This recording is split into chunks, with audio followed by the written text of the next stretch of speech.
Perkenalkan, nama saya Nicholas Paul Hendrino Putrawangga.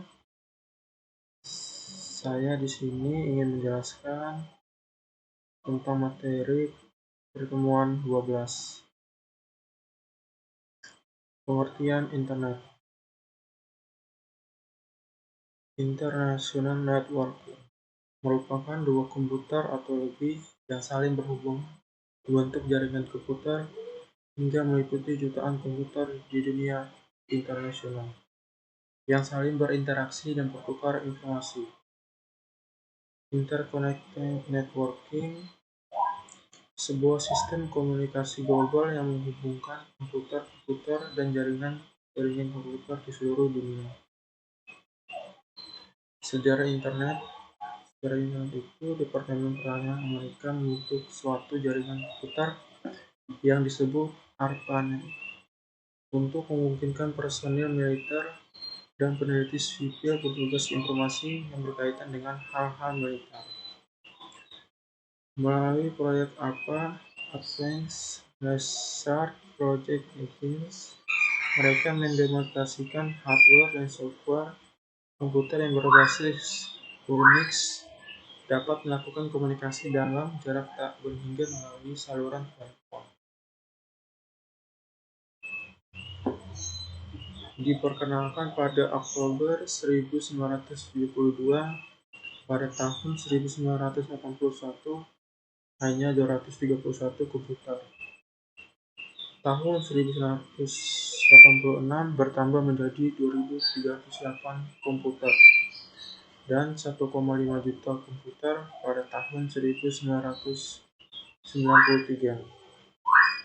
Awal tahun 1980, jaringan ARPANET karena sudah diberhentikan diubah menjadi TCP atau IP, Transmission Control Protocol atau Internet Protocol. Dilanjutkan kembali dan dibiayai oleh NSA, National Mission Foundation, bekerja sama dengan CSNIT,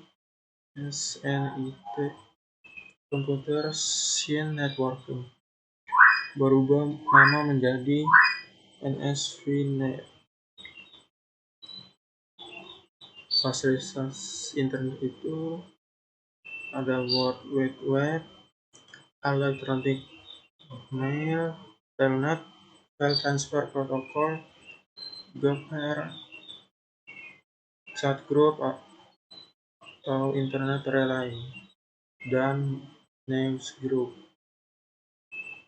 Cara terhubung ke internet itu modem, telepon, software, Internet Service Provider. Pengertian cloud computing. Cloud computing adalah gabungan pemanfaatan teknologi komputer atau komputasi pengembangan berbasis internet atau awan. Kelebihan cloud computing: mudah diakses, data terpusat pada server sehingga pengguna dapat mengakses kapanpun dan dimanapun asalkan terhubung dengan internet. Murah karena tidak membutuhkan hardware khusus. Yang ketiga, ramah lingkungan, tidak membutuhkan banyak perangkat keras sehingga dapat menghemat tempat. Keempat, fleksibel, dapat melakukan penambahan kapasitas penyimpanan data secara otomatis dalam waktu singkat. Yang kelima, menciptakan lapangan kerja baru.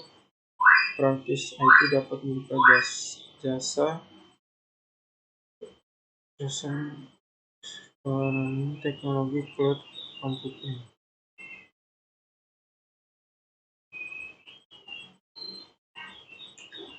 Kekurangan computing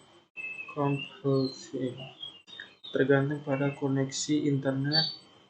Apabila koneksi internet mati, maka cloud computing tidak bisa dijalankan. Yang kedua, data rawan hilang. Kurang aman karena data pengguna ditempat pada hosting yang digunakan bersama-sama. Yang ketiga, kurangnya pemahaman user, minimnya pelatihan atau seminar IT yang membahas cloud computing. Ada 3 jenis layanan cloud computing. Yang pertama, software as a service atau SaaS adalah layanan yang memberikan kemudahan bagi pengguna untuk bisa memanfaatkan sumber daya perangkat lunak dengan cara berlangganan, sehingga tidak perlu mengeluarkan investasi baik untuk in-house development atau pembelian lisensi. Dengan cara berlangganan via web, pengguna dapat langsung menggunakan berbagai fitur yang disediakan oleh penyedia layanan. Yang kedua, Platform as a Service adalah layanan yang menyediakan modul-modul siap pakai yang dapat digunakan untuk mengembangkan sebuah aplikasi yang tentu saja hanya bisa berjalan di atas platform tersebut. Seperti juga layanan SaaS. Pengguna PaaS tidak memiliki kendali terhadap sumber daya komputasi dasar seperti memori, media penyimpanan, processing power, dan lain-lain. Dan semuanya diatur oleh provider layanan ini.